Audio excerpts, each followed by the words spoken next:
I really enjoy your this kind of enormous optimism, and which is very much appreciated. And very often in Europe, we feel, especially by reading European media, its coverage of China is so negative. Many Chinese are fed up. Yet from this morning's discussion, the previous session, we feel that we have reason for a bit optimism because so many scholars seem to have a better understanding of China and China's reality. Yet, we have to be realistic. We do have a Republican candidate of the United States presidential race, McCain, talking about establishing a community of democracies vis-à-vis China and Russia. We do have, say, German Chancellor Merkel, unwilling to go to Beijing for the Olympics, and Prime Minister Brown insist he will only go to closing ceremony because London will host the next Olympics, otherwise he will not go. And Sarkozy grudgingly, unwillingly went to Beijing. Anyway, it's a challenge actually for building a kind of mutual understanding between the two sides. And I was watching this Olympic Games, this morning. China has won so many gold medals. And this is something very positive for Chinese. Yet when I read Western media, almost each and every story covered about China's Olympic performance never could mention, this analogy to East Germany. Indeed, I was thinking in the mind of Chancellor Merkel, perhaps the idea is China is just another enlarged, 10 times, 20 times bigger East Germany. We all know this very outdated idea. China's success in the Olympics reflects a lot the Chinese model. It's not East Germany, totally different, but it's based on the solid work, exercise, and international cooperation. It's a combination of whatever is good in socialism and whatever is good in capitalism. That's how the Chinese model has worked. And this model has a bright future. I'm very optimistic about this. And behind this model of China's tremendous change over the past 3 decades is a guiding philosophy.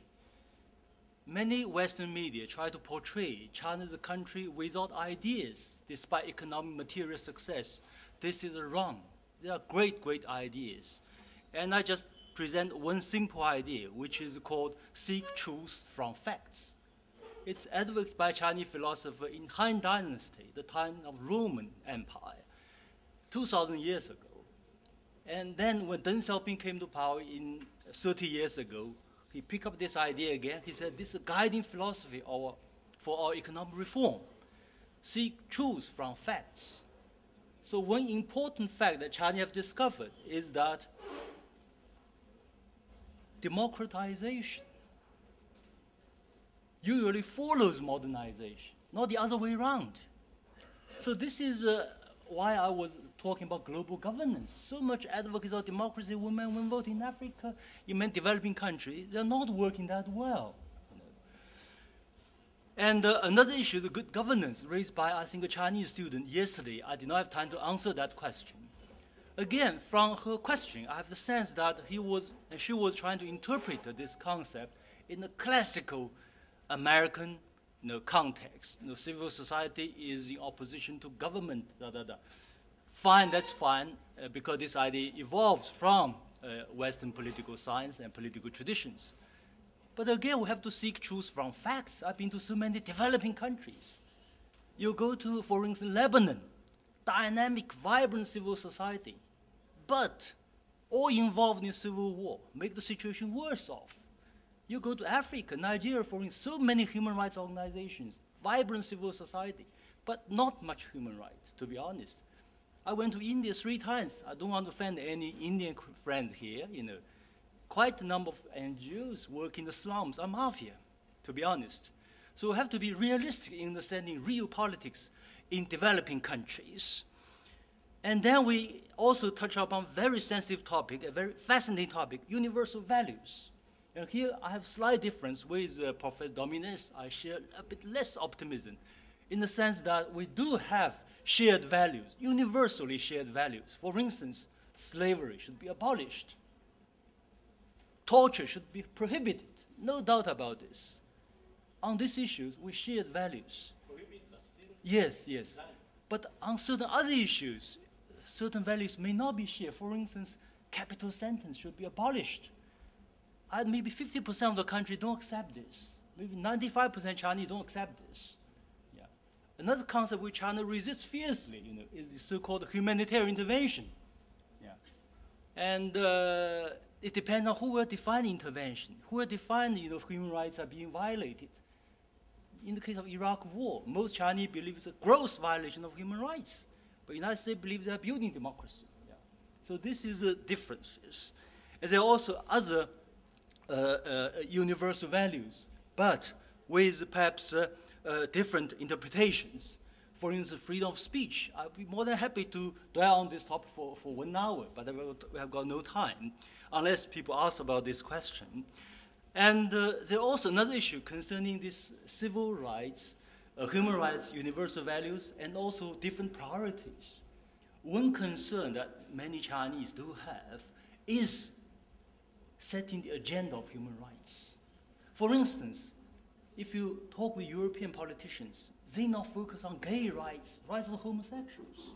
Yeah, I don't criticize that. That's fine with the European situation.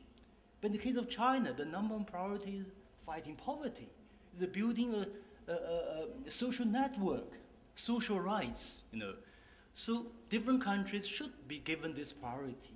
Not a single group of countries should try to set this agenda, because it's our concern, priority concern, that there should be universal priority concern. This is some point for reflection.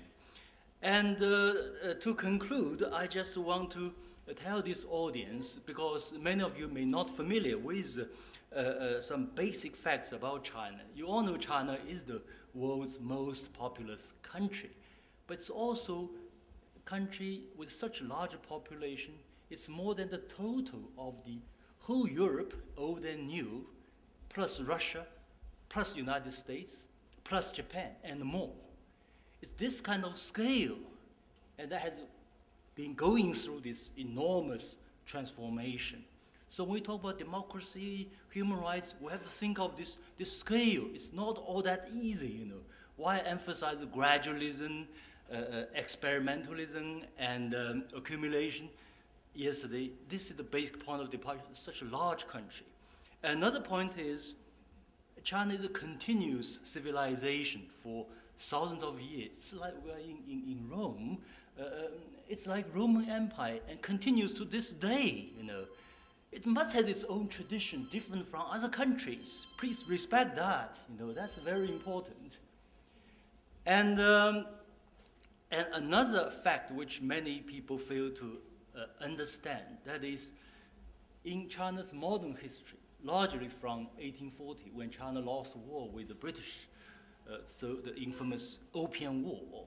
From 1840, I made a calculation, from 1840 up to 1978, when China began its reform, so roughly it's 140 years. The maximum time of stability, continuous stability, was 9 years for a country like China. It's civil war, peasants' uprising of massive scale, foreign aggressions, and domestic troubles, chaos, ideological campaigns on the mouth. No peace. So for the first time over the past 30 years, China has maintained stability despite the Tiananmen, which was largely confined to major cities. Yeah. So this continuous stability has produced this, you may call it, Chinese miracle. So give us another 30 years, it will be entirely new China. Thank you.